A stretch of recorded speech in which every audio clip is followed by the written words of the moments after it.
نحمدہ ونصلی علی رسولہ الکریم۔ آج کا سبق نمبر 38 ہے سکتہ کے بارے میں۔ ایک عرف میں چیز مشہور ہوتی ہے کہ ہم آپس میں جب گفتگو کرتے ہیں کہ جناب فلاں جگہ ایسی آواز آئی کہ سکتہ طاری ہو گیا، یا ہم اسکول میں کہتے ہیں کہ فلاں ماسٹر صاحب کلاس میں تشریف لائے تو کلاس میں سکتہ طاری ہو گیا۔ سکتہ کا معنی ہوتا ہے خاموش ہونا۔ لفظی اعتبار سے اس کا معنی یہ ہے، اور قرأت کے اعتبار سے اس کا معنی بنتا ہے کہ قرآن پاک میں 4 سکتے واجب ہیں، یعنی سکتہ کا مطلب ہے آواز کو روک لینا اور سانس کا نہ توڑنا، سکتہ کہلاتا ہے۔ یعنی سکتہ کہتے ہیں آواز کو روک لینا، سانس کا نہ توڑنا، جو کہ درج ذیل ان کلمات کے اندر موجود ہے۔ پورے قرآن پاک کے اندر یہ 4 کلمے ہیں جن میں سکتہ معنوی واجب ہے۔ تو اب اس کو ادا کرنے کا کیا طریقہ ہے، قرأت کرنے کا یعنی پڑھنے کا کیا طریقہ ہے؟ وَلَمْ يَجْعَلْ لَهُ عِوَجًا قَيِّمًا۔ اب عِوَجًا قَيِّمًا ہم نے کیا تو یہ سکتہ جو ہوتا ہے یہ ایک وقف کی صورت ہے، یعنی بتایا یہ جاتا ہے کہ وَلَمْ يَجْعَلْ لَهُ عِوَجًا پہ معنی پورا ہو گیا ہے۔ قیمہ کا معنی کا تعلق عوجا کے ساتھ نہیں ہے۔ جیسے عام حالت میں بندہ وقف کرتا ہے تو وہاں سانس لے لیتا ہے، لیکن ان 4 کلموں میں پورے قرآن پاک میں آواز کو روکنا ہے اور سانس نہیں لینا، آواز کو روکنا، سانس کو نہ توڑنا۔ تو اس صورت میں دوبارہ پڑھتا ہوں، یہ سورہ کہف اور پارہ نمبر 15 کے اندر ہے۔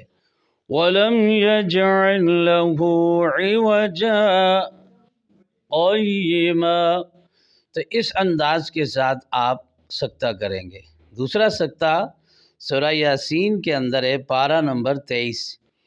مِن مَّرْقَدِنَا هَٰذَا، تو یہاں پر مِن مَّرْقَدِنَا هَٰذَا آواز کو روک لیا، سانس کو نہیں توڑا۔ اس کے بعد 3 نمبر پر ہے سورۃ القیامہ، پارہ نمبر 29۔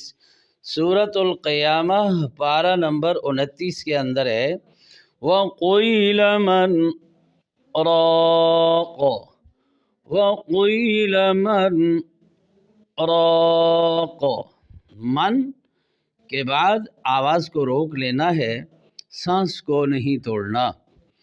اسی طرح اگلا ہے کَلَّا بَلْ رَانَ، کَلَّا بَلْ رَانَ۔ سورۃ المطففین پارہ نمبر 30، اس کے اندر بھی یہ لفظ ہے۔ تو جہاں پر بھی سکتہ آ رہا ہے، یعنی یہ جو سکتہ ہے اس سے پہلے کلمے پر معنی پورا ہو جاتا ہے، اگلا کلمہ پچھلے معنوی اعتبار سے الگ ہے۔ تو سکتے کی تو اور بھی کئی حالتیں ہیں، مطلب قراء کے جو بڑے مشائخ ہیں ان کے مذہب کے یا قول کے مطابق قرآن پاک میں بہت سارے سکتے ہیں۔ کئی لوگ سکتہ کرتے ہیں، مثال قد افلح خلق الانسان، یعنی ساکن سے ہی کے بعد حمزہ آ جائے تو وہ حمزہ کی تحقیق کے لیے اس طرح ادا کیا جاتا ہے۔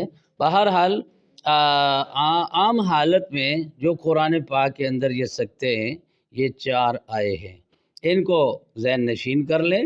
اور عام جو لوگ قرآن پاک پڑھنے والے ہیں، خواص کو تو علم ہے، قراء صاحبان کو اس کا علم ہے، دیگر ہمارے علماء حضرات ہیں سب کو علم ہے، اور کئی گھروں میں عام حالات میں جو پڑھنے والے ہیں ان تک اس بات کو پہنچانا یہ میرا اور آپ کا فرض ہے۔